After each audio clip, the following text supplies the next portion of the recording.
Test 2, Part 4.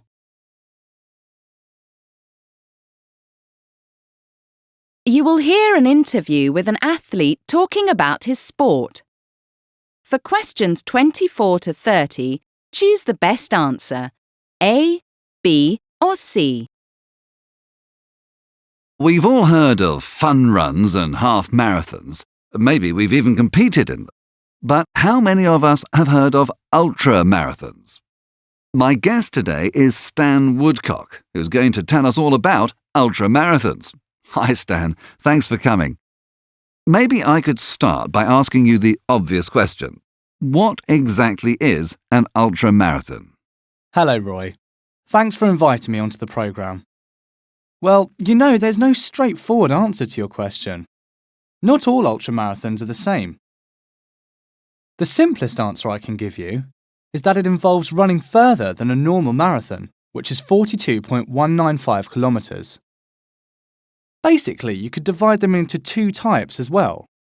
Those that cover a specific distance and those that take place within a specific time period, with the winner being the runner who has covered the most distance. What sort of distances and time periods are we talking about here? Well, the timed events range from 6, 12 and 24 hours to 3 and 6 days. In terms of the distance races, the most common distances are 50 and 100 kilometres. 6 days? Surely here in Britain we'd run out of anywhere to run to. No, timed events are generally run on a track or a short road course, usually about 1 kilometre in length. And how popular are ultramarathons? More popular than you'd think. In Europe alone, there were more than 200 ultramarathons last year. There are a few in Africa, including the world's oldest, the 89-kilometre Comrades Marathon in South Africa, which attracts about 12,000 runners a year, and a 250-kilometre race in Namibia called Racing the Planet. It's becoming more popular in Asia. Taiwan, Japan and Korea have all hosted ultramarathons, and India held its first in Bangalore in 2007. There's even an ultramarathon held in Antarctica. And I believe you've just returned from the United States. Tell us about that. From what you told me before the programme, it sounds impossible. Well, I took part in the Badwater Ultramarathon, which is a terrific test of your personal endurance. It's a 215-kilometre course which starts at 85 metres below sea level and ends at the top of Mount Whitney in Death Valley, California, 2,548 metres above sea level.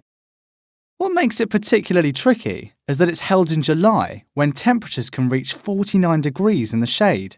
A guy called Al Arnold pioneered the course, first attempting it in 1974, but he failed to finish due to dehydration.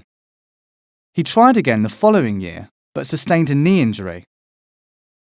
But in 1977, he was the first to finish it, with a time of 80 hours. That sounds like quite a trial, Stan. Can I ask you just one last question, and I hope it doesn't sound rude, but why do you do it? It sounds crazy. Don't worry, I'm asked that all the time. Maybe I used to ask myself too. But I can tell you this, it has taught me how I can take responsibility for my life, and thereby guide my own destiny instead of blaming other people and being victimised by my own imperfections. It confirmed that the anger and rage that exists in most of us is based on our inability to accept our own inadequacies. It has taught me that we all have the strength and conviction to deal with adversity if we can just tap into it. But more than anything, it has left me feeling profoundly grateful for my family and friends, appreciation of what I have, who I am, and where I am going in my life. Stan Woodcock, thanks for coming in and speaking to us.